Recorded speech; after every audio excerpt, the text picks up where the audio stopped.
said, he gave me an email, but please report. He said, none of these numbers are ours. There was some reason I was telling you all that. Something about something. I don't know. Are we on? Are we on the World Wide Web? Anyway, it's all going to work out. Everything's going to work out. Be Jesus. Go to sleep in the boat. Hoping everybody survived the storms. Did it come through Rockdale last night at all? It did? But everybody's good? Good. Okay, well, I've got a good word for you, and I believe more people are coming in a few minutes. And, I always love, what you call them, daffodils or jonquils. They're always, it's the first little sign of spring, even when it gets cold again, which it often does in March. If you've had a little sneak preview, and every time I go over to my mom's house, there's more. I forgot there was so many of them in the front yard, and there's more every time. And, yeah, which is good. I love them. Okay, the painter is coming. He is coming on Tuesday. All right, then I got to shift the cleaning lady. I got something every day this week. Okay, it's all good. It's a beautiful day. We're glad to be here. We're grateful. We're alive. We're well. We're in the right frame of mind. We're positive. We see the glass half full. We call those things which are not as though they are. The same Spirit that raised Jesus from the dead dwells in us and brings us to life, quickens our mortal bodies. There's healing in this place today, and regardless of what anything looks like, today is going to change history. Today is going to make a difference. Today is going to be unprecedented. Something powerful is going to be said and shared and agreed upon today that is going to have great ripple effects in the bigger picture. So we welcome the presence of God that is magnified when we come together in this type of synergy. Welcome. We are welcome in your presence. You are welcome in our presence. In your name, amen. Please remain standing. Let's do the prayer. Our Father, who art in heaven, presence of divine love and light that lives within us and within all of life, hallowed be thy name. We invoke the powerful creative nature of all that is sacred and holy. Thy kingdom come.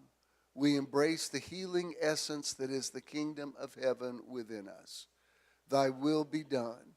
We accept our greatest good as we align with our divine nature, on earth as it is in heaven, knowing that the affairs of our lives reflect our evolving consciousness. Give us this day our daily bread. Each day we receive great blessings from within and throughout all the activities of our lives. And forgive us our trespasses as we forgive those who trespass against us. We accept the divine nature of all things and all people, including ourselves, as we move away from judgment and toward greater awareness of divine presence. And lead us not into temptation.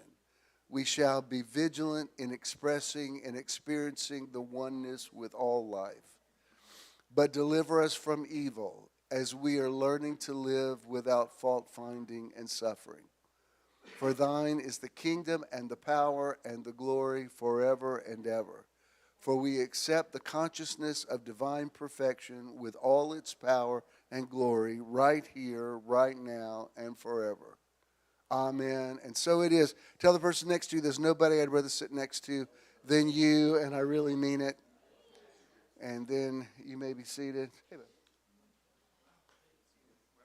Louis Vuitton. No, you didn't.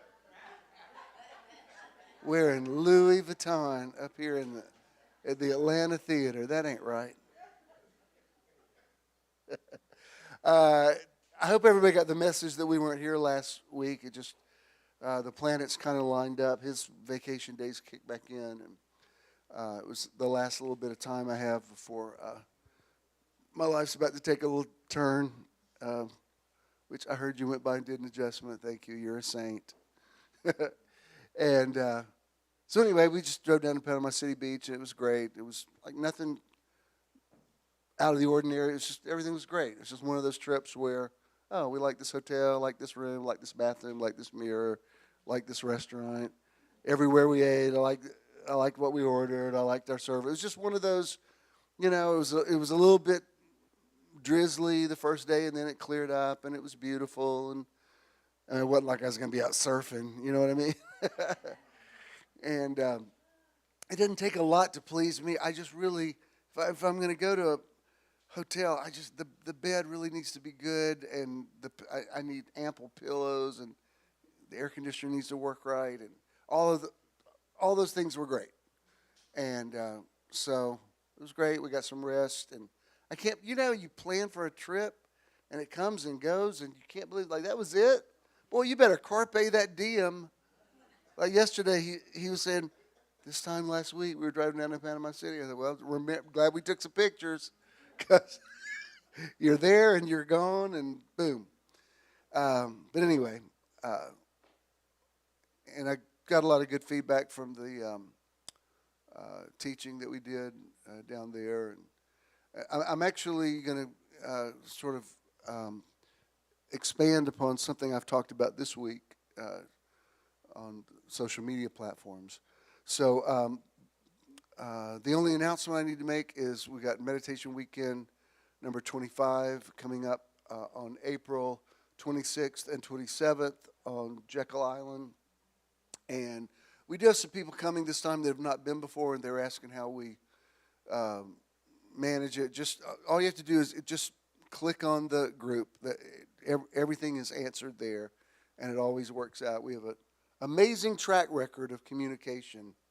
So if there's any changes, we can communicate that there. Also, our outreach this month, March, is Feeding America, and they work all over the United States with food pantries and that sort of thing. So we're glad to be a part of that. I think that is everything. Let's do a quick little meditation and maybe bring the lights down.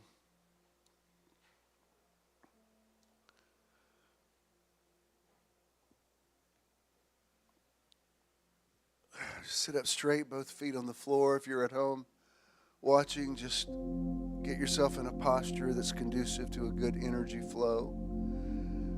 You don't have to intentionally clear your mind. It'll take care of itself. Just let your mind settle down. Whatever happened yesterday or last night, just let it just sort of work itself out, phase out, run out of steam.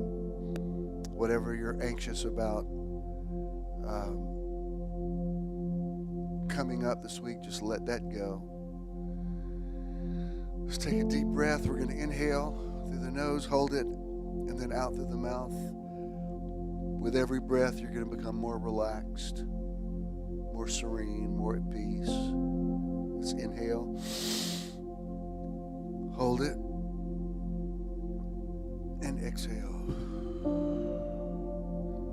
Just feel your shoulders relaxing. Stress leaving you. Inhale.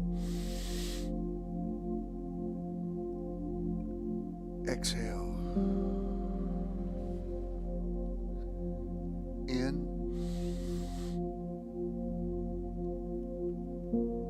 Out. Let your muscles relax. Let your body be well and in tune with your spirit and your mind.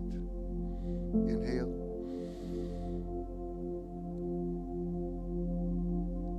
Exhale. Bring yourself into the flow of God's energy, the Zoe, the same spirit that raised Jesus from the dead. Inhale. Exhale. Let yourself believe that everything is okay, everything's going to be all right, everything's going to work out. All things are working together for your good. Inhale.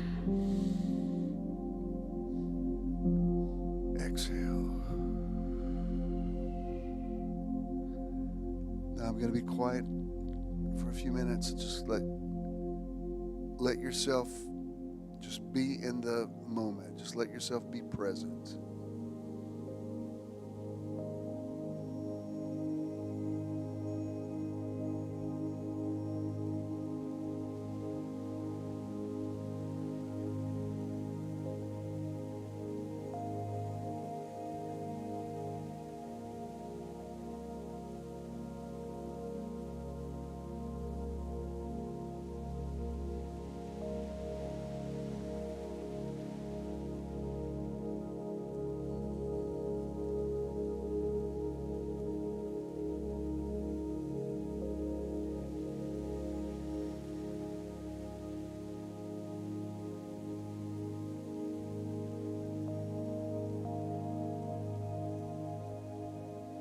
All of your busyness can wait. Right now, you're choosing the good part.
Let's do some affirmations.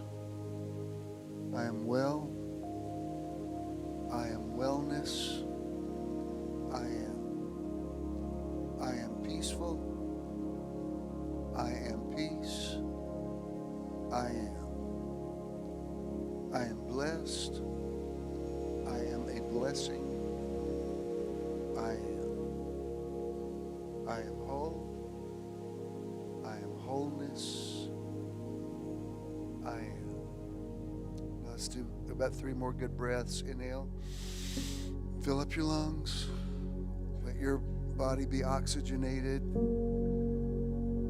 And exhale. In.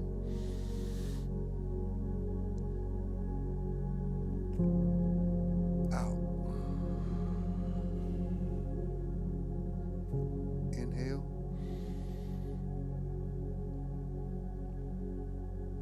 Exhale. Give me one more good one. In. Hold it. And exhale. Beautiful. Y'all have become masters at that. I can feel you. Just settle right down and come into unity. I feel very connected to you all. Come on in. Welcome to the Metron Live podcast, coming to you from the Atlanta Theater in the Kirkwood, Midtown Atlanta adjacent neighborhood. Metron people, would you please welcome the podcast people? And as always, Charles McFall, we thank you for being faithful in making these podcasts possible these many years. So I've had a word working in me this week, and was it Tuesday night? I did an 11:11. I don't do them every night now, but sometimes when I've got something to say that won't wait till Sunday, I'll just go ahead and do it. And it was very well received, definitely a word in season. And then I wrote a meditation that sort of expounded on it, which I'm going to refer to today. But there's still more to say. I haven't I haven't emptied out on this yet. And so this is going to be, if you've been in the zone with me this week, this will be a continuation of that. Let me go ahead and give you the title that I'm going to use. I'm just calling it Paradigm Shift, taking a deep dive into the power that works within. And let me show you this verse of Scripture you're very familiar with. I've referred to this a lot, but I'm going to take it deeper than we have before. And it's Ephesians chapter 3, verse 20. This is out of the New King James Version. It's Paul giving a salutation, and he says, "Now unto him who is able to do exceedingly abundantly above all that we ask or think," and this is what I want you to focus on in this teaching, "according to the power that works in us." He finishes the thought by saying, "Unto him be glory in the church throughout all ages, world without end."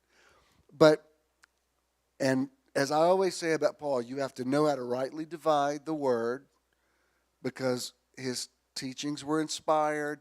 They were not infallible. The reason we have the Gospels that were written after the epistles is the Gospels were written to sort of set the record straight. Because if you've ever studied Paul's writings and the writings of the Gospels, or if you've read my last book, you'll see Jesus and Paul had just diametrically opposed ideas about things. You know, Paul was shutting up women and keeping women separate, and I don't allow women to usurp authority over men, and women should keep silent in the church. Jesus is letting hookers wash his feet. You know, he's hanging out with women. You know, this, for all the rigmarole that's going on in our country right now about trans and non-binary people, as I've told you before, the story of Mary and Martha and Lazarus, when Mary sat and chose the good part and didn't go to the kitchen to work with Martha, she was gender bending. I mean, women didn't do that. Women stayed out in the kitchen while the men pontificated about theology. So it wasn't when Martha was busting her chops about not helping her. Remember when she said, tell Mary to come help me, and he says, "Martha, Martha, she's chosen the good part." She wasn't just saying she was lazy. She was saying she's acting like a man. She's not. Women aren't supposed to do this. I mean, even now, women are allowed to go to yeshiva schools, and so people don't realize what a radical thing that was, because it was like, Mary just sits out there with the guys and smokes cigars and says, "I'm not helping out in the kitchen." I mean, she just, the things that men take for granted, she's just doing it like, "No, I want to hear Jesus. Y'all cook." I mean, that would be kind of remarkable now. Can you imagine 2,000 years ago? Or, and even when Jesus acknowledged the woman washing his feet with the hair, he says, "I know what she does, and her sins which are many are free." I mean, that's a completely different take. Paul said, "Be not unequally yoked with unbelievers." Jesus went to every party he was invited to. They just were different on so many things. That doesn't mean I don't love Paul. I love the Pauline epistles. I just know how to rightly divide them. And I know a lot about his personality and his journey. And if you read his epistles in chronological order, you can see his evolution. And kudos to him for saying, Paul's the one that said in Christ there's neither male nor female. That must have been really hard for him, because Paul didn't like women that much, and at least from what we can see in his teachings. And I'm saying that to say this. When Paul nailed it, it was gold. And when he says it's kind of a throwaway phrase, according to the power that works in us, but it's everything. And let me explain to you why. Whatever your concept of God, if you have the traditional Judeo-Christian view of God, fine. I still refer to God as He, because that's what most people know what I'm talking about. But God's bigger than gender. Happy birthday! See how she timed that on her birthday? All right, we see you. Y'all pray for Reggie. He's got his hands full. We ain't mad at you. We ain't mad at you. But I can hear clearly when Paul is channeling Moses and when he's speaking under the inspiration of the bright light from heaven that shone on him on the road to Damascus. So I think Paul plays a unique role because he shows us not everything that pops out of your mouth is going to be, well, y'all know, with me, you sit through stories you've heard 1,000 times waiting for, like, I know we've heard this, but wait, you bring a friend, they're like, I don't get it. You're like, just wait. It takes a minute. He has to vent and he has to tell stories. But when he taps in, it'll change your life. I even thought about it this week because I use this analogy a lot, but I haven't ordered crab legs in a really long time. And we went to, the last night we were in Panama City, we went to a place we'd never been before. It was really good, and we were sitting out on the beach, and it was a sunset. It was like, man, this is just a wonderful moment. I said, you know what? I'm going to order Alaskan Crab King legs, which I order once a decade. And they're good, but man, they're a lot of work. You're cracking these shells, and I thought, no wonder I don't order. I'll order some crab cakes, but to actually do this work, and you got a big pile of discarded shells, and you got butter all over your hands. This is too much work, but it is symbolic of the way you have to read the scriptures. Reading, like, according to the power that works in us, that's a little bit of sweet crab meat in a pile of shells, which is the very definition of rightly dividing the word, okay?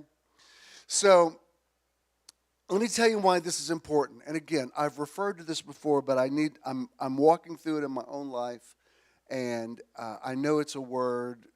I just know it's a word for us all right now. And I'll refer to this later in the teaching.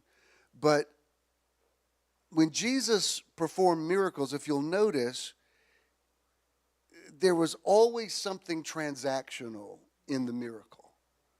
It wasn't like when people say, we should have so much power that we just walk into hospitals and heal all the sick. Well, Jesus didn't do that. There were sick people all around him. He would, like, a blind man came to him and he said, what do you want? He didn't assume the guy wanted to be healed. And if you'll notice, when he created something, he didn't really create something out of nothing. He, like on his first miracle, which I refer to a lot, but I think it's important. I think that first miracle was kind of a template for the way miracles work, because he did not go to the marriage at Cana with his mother. And let me say, Jesus had a very complicated relationship with his mother. If you take off your religious glasses and read, it was complicated, because for some reason Mary didn't have a date for the marriage at Cana. I don't know who's getting married, so she had to date Jesus. Her other kids are married. Jesus is the one living at home at 30. When are all these prophecies going to kick in? Where's all the stuff that was supposed to happen? Your brothers, come on in, Rich. Your brothers have been, married and having babies, and Jesus still kind of hadn't done anything. Under Moses' law, because I've hearing a lot of, Moses' law has made a huge comeback in the last month on social media. It's amazing how many experts in Levitical law there are. And I want to say, do you have an unemployed son? Because Moses' law said if you have a son that's living at home that work for a living, you are to take him by the hand and lead him. Don't shoot the messenger. This is what your Bible says. You are to take him to, not encourage him to get a job. You're to take him to the elders of the city and let them stone him with stones. What a brutal way to die. Until he is dead. So if we're really going to go Mo, you want to do, You really want to do? When I'm eating the crab legs, I started to take a picture and say I'm thoroughly enjoying my abominations this evening. Because shellfish was listed in there along with blended fabrics and shaving the side of your face and 600 and something other things. When somebody says Leviticus speaks against this, I'm sure it does. Leviticus speaks against everything you've done this morning. Anyway, I mean Moses was on a roll. You know, he comes down off Sinai with 10, and it doesn't make people behave. So he's like, okay, there's 611 more where that came. Well, 603 more where that came from. And still, people still. Can I just tell you this? Anybody that reads the Bible they're dividing it, whether they're rightly dividing it or not. They're picking out the verses that they like that prop up their point. Which is why it's stupid to argue with somebody about the Bible, because you could leave your side and go argue their side. That's why back in the day I used to say I wish there was a job that paid well just called Bible arguer. And I could just be hired out for debate groups and say, what are we doing tonight? Are we pre-trib, mid-trib, post-trib, whatever you want? You name the trib. I can argue the point, because whatever verses they're going to say, there's read on down, there's a verse that'll say just the opposite. I mean, if you don't read it right, it sounds like the Bible was written by schizophrenics. You know, they're just constantly not contradicting each other, contradicting themselves. And you've done that when somebody says, well, you said so-and-so. I'm like, yeah, I said that a decade ago. I don't say it now. I mean, these people evolved. Anyway.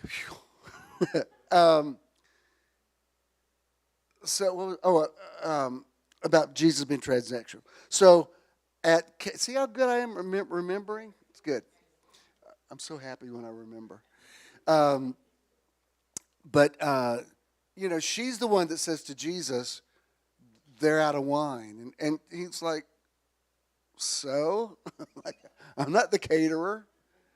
And without asking his permission, she turns to the crowd and says, whatever he tells you to do, do it. I mean, the way I visualize it is him looking at her like, no, you did not just do that. Seriously? And then, you know what he does? I mean, it kind of sounds like he's making a point.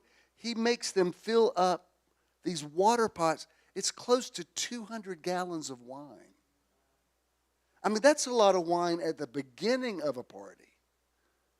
So it's nearly like he and Mary are in this power struggle. She's like, no, you know what? I've been waiting for 30 years for one of these prophecies. Something's going to happen today. You're going to walk on some water or do something. And he's like, I just want to go to the wedding, and we'll go get something to eat later. She's like, no, whatever he tells you to do, enough. Did you ever do that with one of your kids? Oh, sweet Jesus. Judah had a tooth that we couldn't pull when he was losing teeth at that age. And we kept messing with it and couldn't get it out. And there was one day, Debbie, oh, sweet Jesus, she lost her cool. And she's like, as God is my witness, that tooth's coming out. I'm traumatized by it, just thinking about it. I'm sure Judah's traumatized by it. If you're watching it, Judah, I suggest you get some therapy. Because it was just like, I was like, she was just at the end of her, there's a time when you get with your kids, you're like, no, we're doing this. You're going to learn how to swim or drown, or you're going to do something. And that's kind of where Mary was with Jesus. Like, no, you're working a miracle today. And so he's like, all right. And it's like 200. If this is your first miracle, let's start with a glass. Let's see if I can see what I can do. And he turns the water into wine. What's that got to do with that? Well, it shows you that you don't just ask for a miracle and get it. You have to bring something to the table. And the one I'll refer to later is when he says the people need something to eat, feed them. And the disciples said, thousands of people here. What are we going to feed them? And he says, what do we have? And this is my point. If you don't hear anything else I'm going to say today, hear this. You got to find out what you have. Like the reason, those of you that have heard me for years, you could probably count on two hands the times I've ever even said the word tithe. I don't even talk about it. I just say give whatever works for you. If tithing is a structure that is easy for you to work with, that's great. If you think tithing's not in the New Testament, fine. Just, but you know why you give? It's not that you're paying off God. It's you've got to bring something to the table. You don't just ask for it. You say, this is what I have. You present something. And that's what I want to get across to you. The power that works in you, God does more than you can ask or think in direct proportion to the power that works in you. So that at the end of the day, it's not more about you than it is about God, but it's as much about you as it is about God. Y'all with me? Bishop, we know you. We've heard that. No, I want you to hear this like you've never heard this before. Because you're determining how everything is playing out. And I know this is for grown folks. Most people don't want to hear this. Most people want to play the victim card. You have to bring something. The idea, even the idea of blood sacrifice, it's not, like bringing a sheep or a lamb or whatever. It wasn't that God needed to be appeased. There's no, we, as we talked about a few months ago, we came here upright. God says to Adam, who told you were naked? The point of bringing a lamb is to say, this is what I have to offer. And the priest would pray over it. Do you understand? It's like, it's something that has to come out of, and this is why, and I'm not about to take an offering here, but the reason why you do give to a ministry is because if you can't, how are you going to give to God directly? You give to the person that tells you about God or explains God to you. So that person becomes, it's the word vicar. They're vicarious for they're, and not everybody can bear this, but they're God in your life. Do you understand? Do you understand? I'm not trying to start a cult here, but for when people say to me, Bishop, I feel like when I hear the voice of God, it sounds like your voice. I'm like, I'm sure it does because you've heard me talk about God all these years. How could it not? Which is why you have to rightly divide the stuff that I say. And fortunately, the people I have in my life now love me enough that you can indulge when I don't really bring my A game. You're like, boy, he was going through some stuff today, but we love him. We'll go back next. Stop agreeing so big. Like, I know, we've been doing that a lot lately. But do you understand what I'm saying? It's like you have to say, this is what I have. Even Jesus saying, take up your bed and walk or stretch forth your hand. It's like something, you have to do something. You have to create the catalyst. Just praying, God, please do something. It's just a waste of time. Even I've quoted this verse out of Proverbs for years, but I intentionally take it out of context. When he says in Proverbs, a man's gift makes room for him and brings him before great men. I always talk about it like it's your spiritual gift, but if you read it in context, he's saying if you go meet with an important person, you don't go empty-handed. You're like back in the day when people would come before a king or potentate and present their case, they would say they're bringing, you've seen like those like movies about the Roman Empire, and when like somebody came from Egypt, they'd come bringing the spoils of Egypt, or they would present something, and that's what gave them audience with the one who could help them. Okay, so I just need to make sure everybody understands. You don't dismiss this. That's a very powerful concept. According to the power that works in us. Let me show you this quote. Rhonda Byrne, she's, a law of attraction writer. And she says, life isn't happening to you, life is responding to you. I know it, you know it. Let me tell you this. Whatever is working in you is working in you. Do you know what I mean? It's like if you're upset about something, if you're depressed about something, if you're anxious, if you're, people can tell you all day long, oh, don't feel that way. Too late. That's how you feel. You know what makes it even worse is when you know you shouldn't be feeling that way. When you know you should be more optimistic and you're like, I just can't get there. Can I tell you where this, in my own life, where this teaching is coming from? And this will not come as a big surprise to you.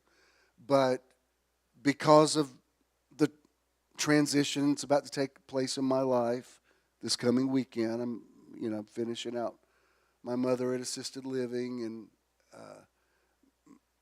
I don't want to say moving into the house with her, but that's basically what I'm doing. And you would say, well, that's not that bad. Well, let me say something to you that's going to make me sound so petty. But you need to know how much I feel this message. Both my parents had lots of siblings. So when they took care of their elderly parents, everybody got together and they got a plan. And with both my parents, they contributed financially. My paternal grandmother was in a convalescent home for years. My dad went to see her twice. And one of the times we were all with him. Because that's just the way my parents rolled. They had a big church. They sent a check. They were not hands-on, either of them, at all. Caretaking on that level was not their jam. When it's only me who has to think of everything, take care of everything, do everything, I would be lying if I didn't say, the thought comes to me, why do I have to do it? Y'all didn't do this. You didn't even model this in front of me. I never even saw you. Y'all didn't do, there's things that I did for my dad in his final days. There's no possible way he could have done for his dad. There's no way. He would have paid somebody to come in and do it. I just did it. I know, you're thinking, dear God, Bishop, if you vent about this one more damn time. No, I'm telling you, I've turned a corner on this. This is the only way I know how to minister. Because the thing that's been bothering me the most has not been the fact that that's a nice house. The house is fine. What's been scaring me is my terrible attitude about it. Because the power working in me is self-sabotaging me. You say, well, Bishop, you should listen to some of your teachings. Suggest one to me. I'd be happy to look at. I've heard about that guy.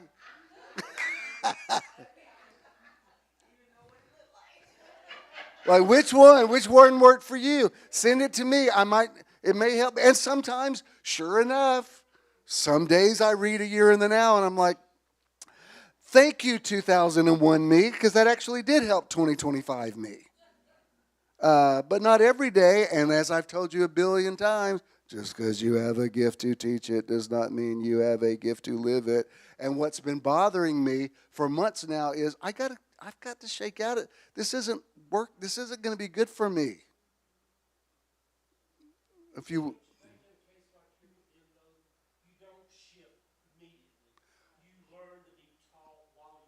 Thank you. Yes.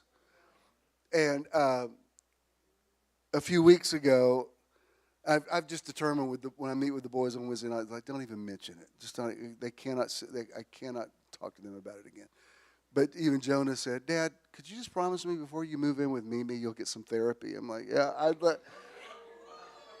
okay, see if you can find me one. I don't know when I'll have time because she's on the other line right now. But but here, this is why I want to tell. I'm sure this is where this teaching came from, because when I try to pray about it or speak about it or law of attraction or whatever, this power that works in me, like, you're not offering God anything to help with this situation. And what really, pardon my French, sucks is when you're in self-pity or you're in frustration and you know, like, this isn't healthy, this is not a good mindset, and you know everything you're supposed to do, You read online. When you're feeling a little bit depressed, taking a walk really helps. I'm like, okay, fine. I'm walking and nope, still really bummed out about it. So, I'm going to show you 2 or 3 memes, and then I want to get into what's really going to help us all today. And I want you to know I'm in a good place. To Eddie's point, yes, it has. Interestingly enough, I think I said this to you already. The days that I've been over there. Even last night, Jared took some blinds with him when he left. Well, I needed to put blinds back. It's easier just to go back to Home Depot and get new ones instead of taking him. So it seems like a small thing, but the 2 different windows are 2 different sizes. And so when we had to go back to Home Depot and return, no big deal. It's just, it took up our evening. And when I was on the phone with the scammers trying to get money out of me, I had told Ken, I said, tell me if your back can't handle this, but I need, because the movers are coming next Friday, I need to take this table out of the dining room, put it back in the sunroom. And when I'd been on the front porch dealing with these people, I came in, there's no table in the kitchen. I said, what happened to the table? He said, you said you wanted it. I said, no, not this one, the one that's in the dining room. He said, I didn't know there was one. I said, yes, that table. I said, how the heck did you, it has a big glass top. I said, how did you move this by yourself?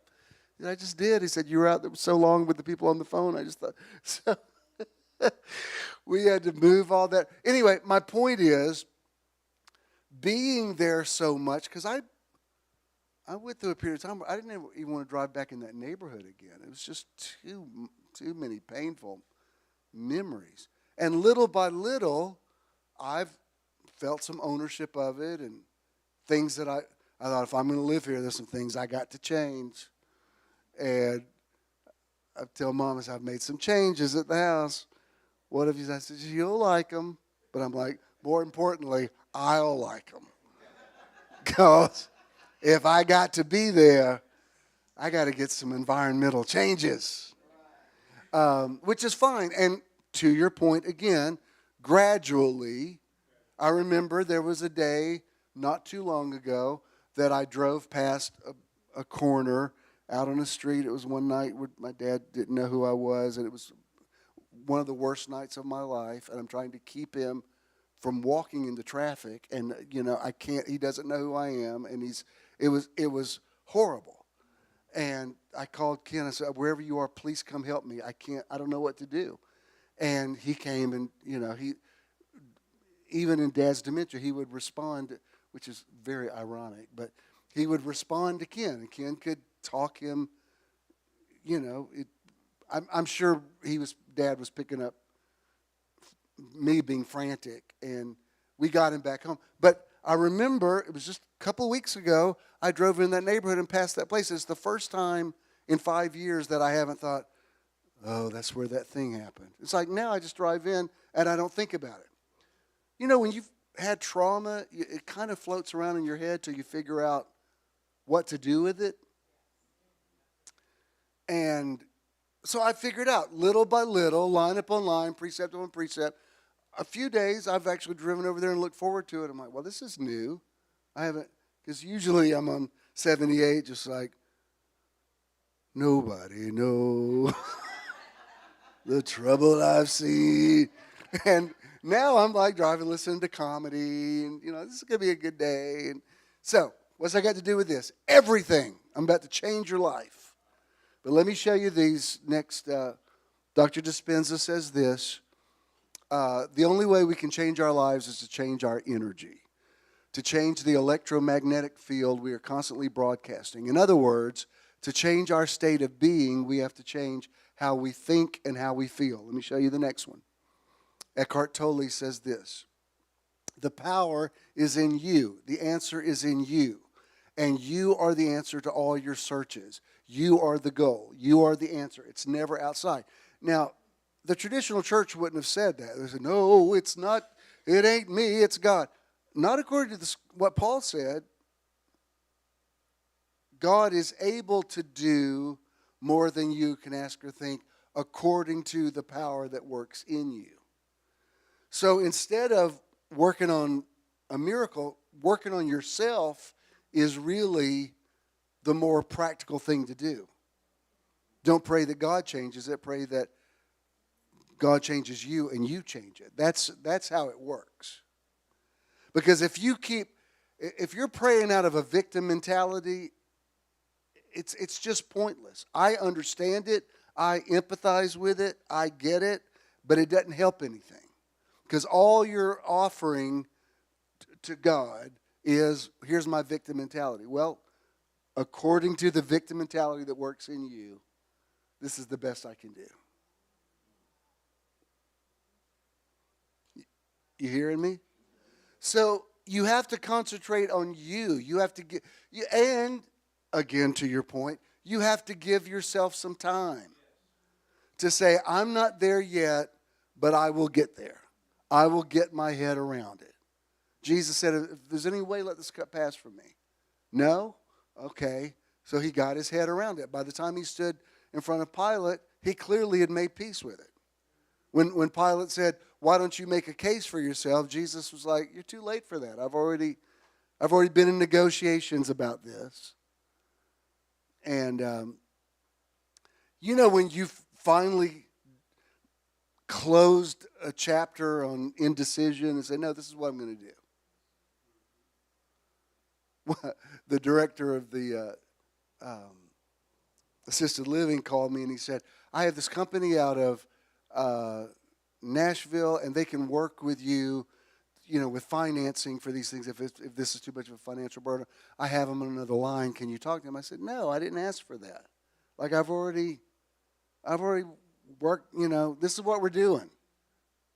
And what's her last day there? It's on the 21st. Like, okay, that's our last day. Thank you for thinking of me. But when you've decided this is what we're doing, there's no point in people say, have you considered this? Like, no, I've already made peace with this.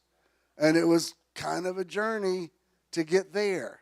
So I'm not ready to start over again. That's why, you got to really go easy on unsolicited advice to people. Because people don't know what you've already worked out in your mind. So if you've made a decision, and you can tell that the person you're talking to has made a decision, have some respect. Just realize this is what they've decided to do. This is going to be the new normal. And don't shake their confidence in it. If somebody comes to you and says, I can't decide, what do you think I should do? That's fine. Scripture says there's safety in the multitude of counselors. Also know when somebody's decided to do something, that's why over the years when I've gone to pray for somebody, so many times I'll say, do you want to live? Because if they have already checked out or they're tired of fighting, there's only that's the power that's working in them. They've made peace with death. They've made peace with going to the other side. I'm probably too matter of fact about this, but when people tell me, an elderly person is seeing people showing up in their house, which my mom is telling me that. She says people show up in the middle of the night, and I know it's people from the other side. It's not. I don't think it's hallucinations. It's if you say, I thought I saw my deceased mama last night. Watch out. She may be coming to get you. And especially when somebody tells me they saw Jesus, I'm like, I got to make sure my suit's out of the cleaner. Because I think once you've seen Jesus, I'm not sure I can call you back. And I can tell when people have made peace with it, they're like, no, I fought this battle.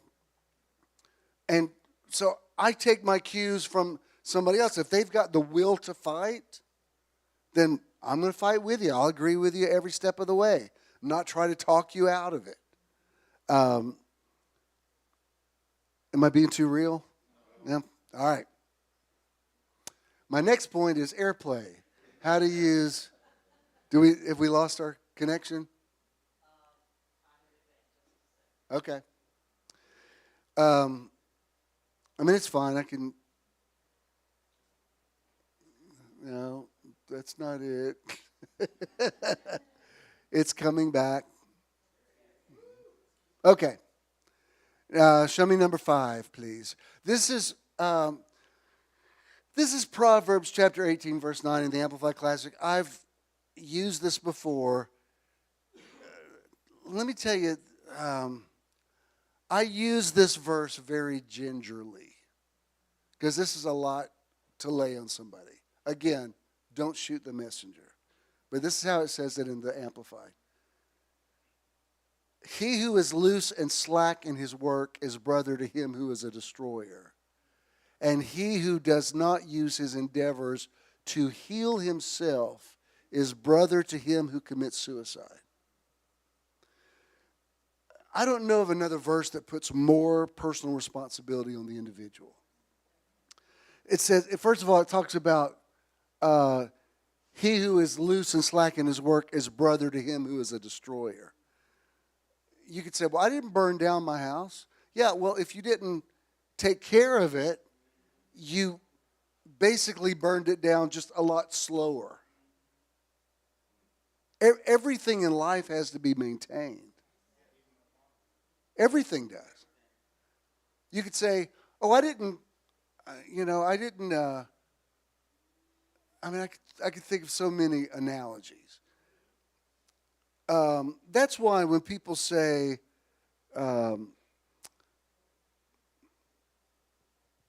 when people say God doesn't make mistakes and nobody should mess with their gender or anything like that, I think, well, here's the other side to that. If you really believe everybody comes into the world as they're supposed to be, then why do you go to the doctor? If you just believe God don't make no mistakes, then why did you go get glasses? You could say, well, these are the eyes God gave me. Even back during the pandemic, which was real. There's all this, I feel like I'm in crazy world. People saying it was Eddie, didn't you have an aunt and uncle that died of COVID? I mean, there were millions of people that died of, do you think those people were faking it? And I used to hear people say, well, I'm not going to get vaccinated. If it's my time to go, it's my time to go. Well, then why do you walk out of traffic then? Why don't you just walk on 285 and go, if it's my time to go, it's my time to go. Well, because that would be foolish. Exactly. You stay out of traffic because you don't want a car to run over you. And people say, I don't need to get vaccinated. If I was going to get it, I'm going to get it. Well, then why do you take anything? Why do you bathe? Why do you eat?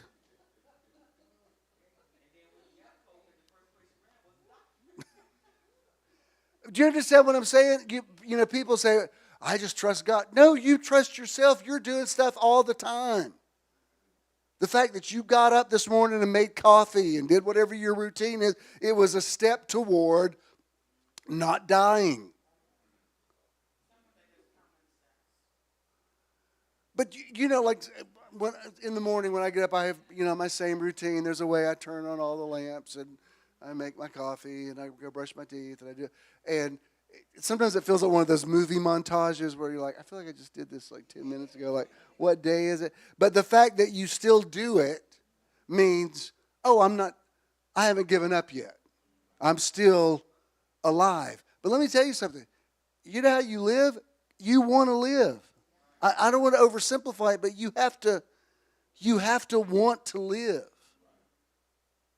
Because it says here, if you don't use your own endeavor, your own power that works in you to heal yourself, you're the sibling of the person who commits suicide. You might not actually take a gun to your head, but you're, in a sense, killing yourself because, and let me tell you something, as we get older, it's so, there's so many things that you think, I probably shouldn't be eating this at my age. And you have to constantly make these quality decisions because you want to just say, no, I still feel 18 on the inside. La, la, la.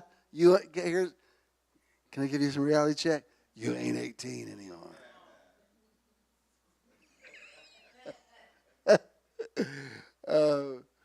We walked on the beach while we were down there, and it was great. But it was also, how far are we going to go now? Just go to just down to the pier. Okay, I can commit to the pier.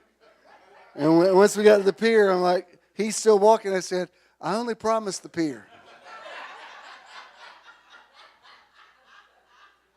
Because I could feel my knees and I could feel my ankle, and you know what I mean? And I'm glad I did it. And I was thinking, oh, this is so good, healthy for me.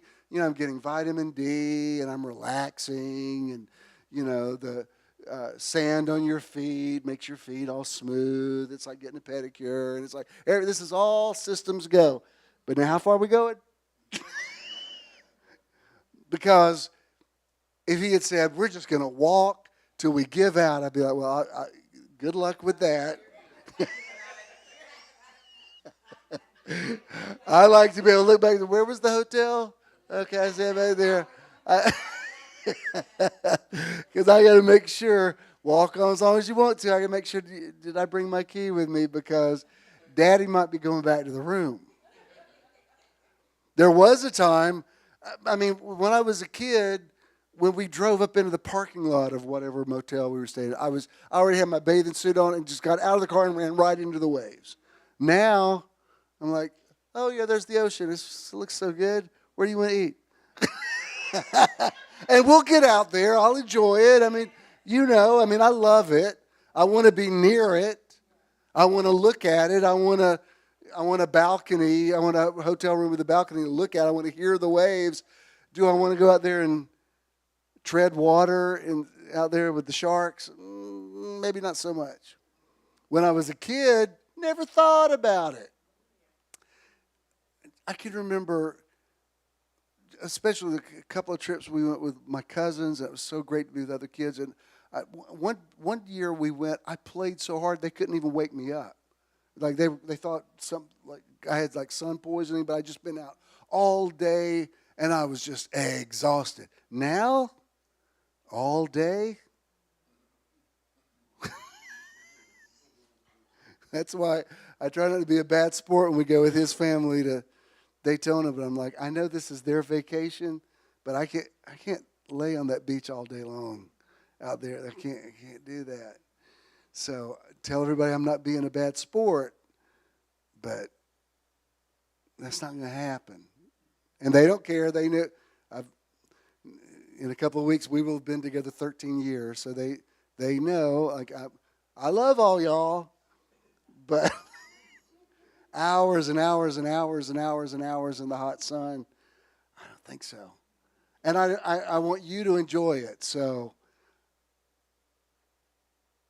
okay, I've made my point. So what I'm saying is, do you understand? I mean, I know that's a big thing to lay on somebody. Say, like, I didn't ask for this sickness. Of course you didn't. You're going to have to start thinking about wellness mode. Because when you keep saying, why did this happen to me? You're wasting your time. You know, Jesus healed a blind man, and all the disciples could ask is, why is he blind?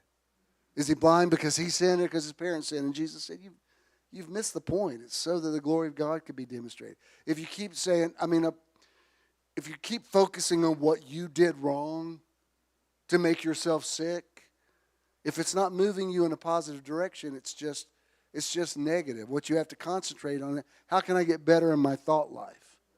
And let me tell you something. When you're going through a very difficult time in your life, the smallest incremental move in a positive direction is very powerful. And this is why you can't judge other people, because you don't know. You see somebody else that showed up, you have no idea what they went through to get there. That's why, would I love to see every seat in this place full today? Yeah, of course I would. I also know people have lives. And it would be unfair to you who got up this morning and drove here from, I don't think anybody lives in this neighborhood. You drove from wherever you are. It would be kind of frustrating for you to have to drive here and hear me yell about empty seats. You'd be like, well, my seat's full. And so I'm just happy that you're here. I'm just happy that after all these years, somebody still wants to hear me. This morning, after he got ready, I said, what do you want to do today? He said, going to hear you teach. I said, you got to sit through another one, don't you? All right. This is Matthew 15. I referred to this earlier. This is out of the Message. And it says, his disciples said, but where in this deserted place are you going to dig up enough food for a meal? That's when Jesus said, we need to feed the multitudes. Jesus asked, how much bread do you have? It's the very definition of being proactive. Because if you say, there's thousands of people there, there's no possible way we can feed them. If you say that, you're, if I weren't preaching, I would say screwed, but that's impolite. You're in trouble. Because guess what? Every one of us in here on some level are facing an impossible situation. Everybody in here is dealing with something that you think, I don't know how I'm doing this. Or you've gotten through something that you think, I don't know how I did that. And if you look at, yesterday, my next granddaughter is going to be born end of April. So I told Jonah the other day, I said, I want to get y'all some big ticket thing. So what do you need? They already had a bed and they car seat and that kind of stuff. And so he sent me this registry thing, and I sent the maximum amount you can send on a gift card. I thought I'm sure there's stuff they will need, so y'all get what you need, and they got it and thanked me for it. And I remember, like when Jared was born, I remember driving his mom home from the hospital, and I went to get him out of the car, and I picked him up, and I thought, what the heck are we doing? They shouldn't have we don't know how to take care of this. Like I remember standing out there on the street holding him, thinking, this is child endangerment. We have no business. Somebody called DFACS that nobody should leave us alone with this baby. Well, he'll be 42 this year. I mean, through many dangerous toils and snares, he has already come. I guess we figured it out. And I was thinking about Jonah being a dad. And I can remember, especially when Judah was a baby, for some reason, the house we lived in Conyers, I remember walking in one day, and it was a small house, could not walk through the living room because there's a playpen, there's a swing, there's a walker. There was so much paraphernalia for this one little person that was about this. I mean, there's a high chair, there's a changing table. Good Lord, the majority of articles in this house are for this one little person. Somehow, with their mothers, I raised 4 children, and they've all become adults, and still call me if they need something. Christina texted me this week. She said, I'm flying to L.A. Please say a prayer. Are we worried about the flight? And I said, okay, I have angels all around you. I get it. I don't really fly so much myself either. I'm flying out for Sophia's graduation in May. I'm like, Lord, it'll be all right. Thank you. What Heather said. But my point is, what was my point? Oh, yeah. You have to, when you look at impossible situations, you don't know how to raise children, but you did.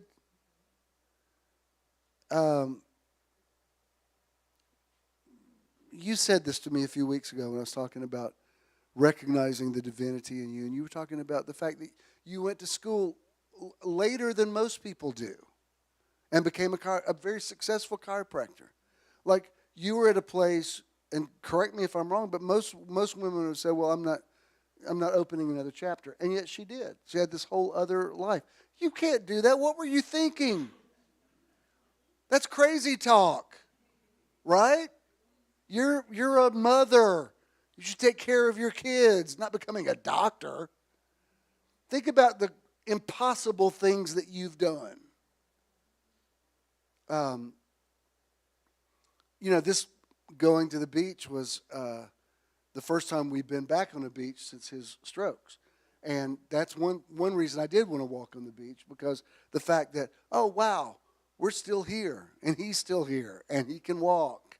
And I only went to the pier, but I was grateful all the way there. Why? Because that could have gone very differently. Think about has anybody in here done the impossible? Is anybody here doing the impossible? Think about how you figured out to make a living. How did that work? And yet you do it all the time. So where does that come from? It comes from seeing, what do you have? If you look at the thousands of hungry faces, you're going to be overwhelmed. If you look at the loaves and fish, you can say, it ain't much, but I got something. If I got something, I probably am too sensitive to synchronicities, but I notice even like at the beginning of a trip, if something very fortuitous happens, I am automatically think, oh, this is going to be a good trip. You know what I mean? Like if you go to the airport and you get a good parking space, I automatically think, oh, we're going to be good on this trip. And it's because that's what I have right now. Some people say on social media, people lie and they post, the best case scenario of their life. I don't think that's a lie. I think that's virtual reality. I think that's saying, this is the way I see that my life should look, and I want to aspire to that ideal. That's why when people say, I took this picture, no filter at all. Like, well, okay, but that's fine, but your phone's got features on there that it's not considered cheating. I don't think there's any woman in here that got to put makeup on your face. Or like, you're wearing makeup. Because you did a little something. All right. Now, this is what I wrote this week. And I'm going to go through it quickly. I open with, you are so powerful. There's power in you. I used the verse, according to the power that works in you, in direct proportion. So I just made a list. Here's the powers that you have. You're not without resources. You have something to bring to the table. So the first thing I wrote is, there's power in your thoughts. And I quoted a little bit out of context, but as a man or a woman thinks in his heart, so is he or she. So you have your thoughts. There's power in your words. Proverbs also says, where the word of a king is, there is power. Some translations say authority. Okay? There's power in your faith. Jesus said, if you say to this mountain, be removed and be cast into the sea, it will obey you. So you've got that. You got thoughts. What was that a few years ago? What was that Shirley Caesar song where she's listing all the, we got greens, beans, tomatoes, potatoes. That's the concept, because it's a song about somebody saying you don't have anything, and she starts listing all the stuff they have on their table. It went viral. I got beans, greens, tomatoes, potatoes, and that's kind of what I'm saying. It's like, no, you're not destitute. You have. That's why you have to be grateful for what you do have. Okay? There's power in your imagination. Out of Genesis, the people are one, and nothing they imagine to do shall be impossible to them. There's power in your dreams. In Proverbs says, where there is no prophetic vision or revelation, the people cast off restraint. There's power in your intention. Paul said, we believe, therefore we speak. There's power in your optimism. Paul said, for God has not given you a spirit of fear and intimidation, but of power and of love and of a sound mind. There's power in the law of attraction in you. Jesus said, to them that have will more be given. You see how many things you have that can work in your behalf? You're not coming to the table empty-handed. You're going to get the attention of a God who says, I can do more than you ask or think according to the power that's working in you. Okay, good, fine. Here's what's working in me. Okay? There's power in your memory of past victories. I'm talking about David, where he says, the one who rescued me from the paw of the lion and the paw of the bear will rescue me from the hand of this Philistine. There's power in rethinking your trigger points. When Joseph says to his brothers, as for you, you meant evil against me, but God intended it for good to accomplish what is now being done. There's power in your forgiveness. Paul says, be not overcome by evil, but overcome evil with good. Let me tell you something. When you can forgive somebody, not because they deserve it, but because you're tired of being manipulated by your thoughts of it, you have empowered yourself, to be able to say, I forgive you, not because what you did wasn't horrible, because it was horrible. I'm forgiving you for me. This is for my sake. That's some power that works in you. Amen?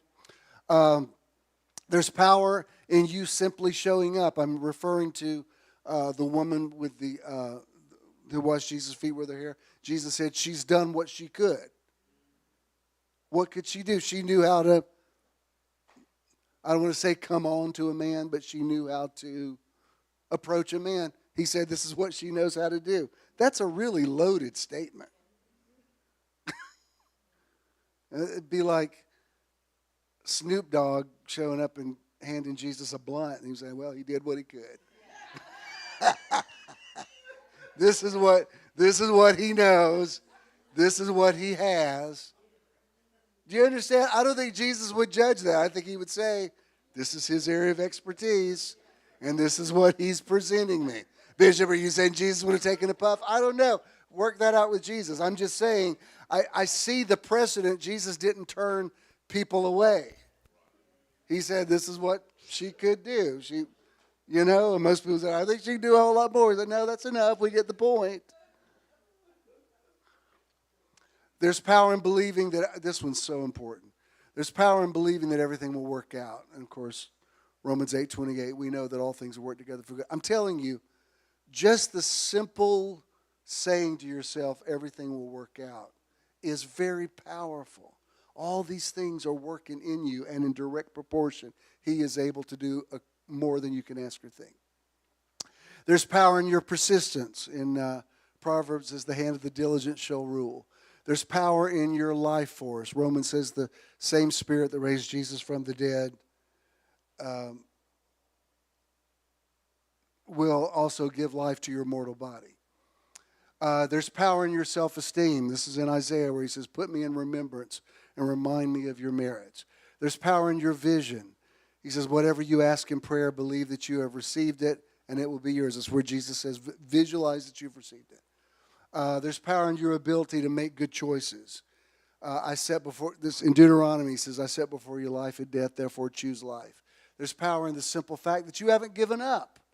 In Proverbs, it says a good man falls 7 times and rises up again.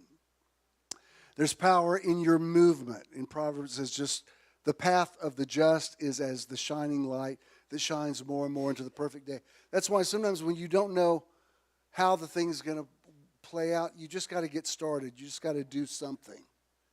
You don't have to know. Well, it's like Dr. King said, you don't have to see you just have to see the next step. You don't have to see the entire staircase. That's a very important principle. Because sometimes you have no idea what happens next. You just say, well, this is what I have today. Give us this day our daily bread, and this is what I'm bringing to the table. And according to the power that works in me, God will do more than I can ask or think. He will meet my natural with his supernatural. There's power in your love, and of course that's from the love chapter, love never fails. And I ended it by saying life is not happening to you as much as it is responding to you. Focus on all the power that you have working inside of you today and embrace it fully. And I think I ended, believe that things are working out even better than you hoped or dreamed in direct proportion to your internal superpowers. So it's kind of like I'm bringing you good news, bad news. The bad news is you're going to have to do it yourself. The good news is you have more on the inside than you think you do. So instead of praying that the thing will change, pray that your attitude will change and you can make the thing work out. Because I know I don't know if you know this about yourself, but I'm a very creative person. And when I see that my attitude is really bad about something and I can't stop talking about the negative, I'm not scared of a devil. I'm scared of me. I'm like, man, I'm really self-sabotaging. I've got to stop this because I'm powerful. I'm speaking things into existence. Years ago when Jared had his first bout with addiction, we took him to a rehab place. And I sat in a circle with all these parents, and the guy said most of these kids will statistically be dead before the end of the year. I mean, these kids were like taking like cat tranquilizers and hair. I mean, it was horrible. And you had to go around the circle and do a eulogy for your kids. When it came to me, I said, I'm not doing this. And they said, you have to. I said, no, I actually do funerals for a living. He's not going to die, and I'm not going to preach his funeral because I'm going to speak it into existence. I mean, they did not like me. They thought I was being uncooperative. I said, I'm sorry, I'm not going to sit here, and I'll do the other things that y'all want to do, but my kid's not dying. And that was, 25 years ago. He's still alive. But I feel like I can't, if I do this, I'm going to visualize a funeral, and I'm going to create it. I can't do that. You amateurs might can say this, but my words are too powerful. I say stuff, and it comes to pass. I ain't doing this. Which is why I've told certain people, like, stop letting me vent about this. I've said everything that needs to be said. It's just working against me. I think, did I end on that? Okay, let's all stand. Did you get anything out of this today? Two of you got something out of it?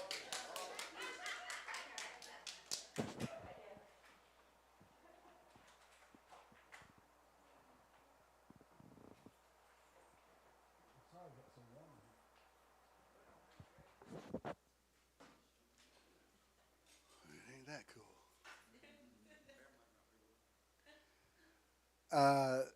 Let's do this, the outro, and then I'll speak a blessing over you.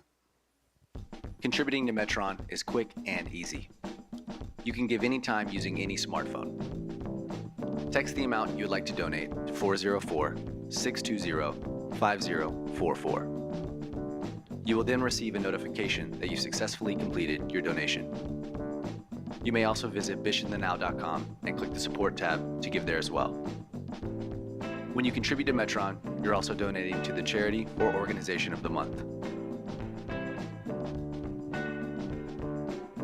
Thank you for your investment into Metron. If you're making a check, make it to JESM. If you have cash, pay it forward and bless somebody. But you did say you got something out of this, right? You needed to hear it? Does it make sense? Do you understand? Do you feel empowered that you got some power working in you? You are not powerless. You are not hopeless. You are not helpless. Bishop, you don't know how bad my diagnosis was. Stop looking at that and look at what you can do. Find your loaves and fish and be grateful for that. Multiply that. That's how you feed the multitude. Stop looking at the impossible. Look at what you can bring to the table. All right? I stir up the gift that's in you. You have the mind of Christ. I speak awareness to you of your internal superpowers. You're greater on the inside than you are on the outside. A better version of you is evolving. You know what to do this week, what not to do, what to say and what not to say. You're using your own words to propel you into a better future. You're using your better thoughts, your better intentions, and because of that, better days are ahead for you. God is able to and is doing more than you can ask or think according to the power or in direct proportion to the power that works in you. God bless you. Go in peace.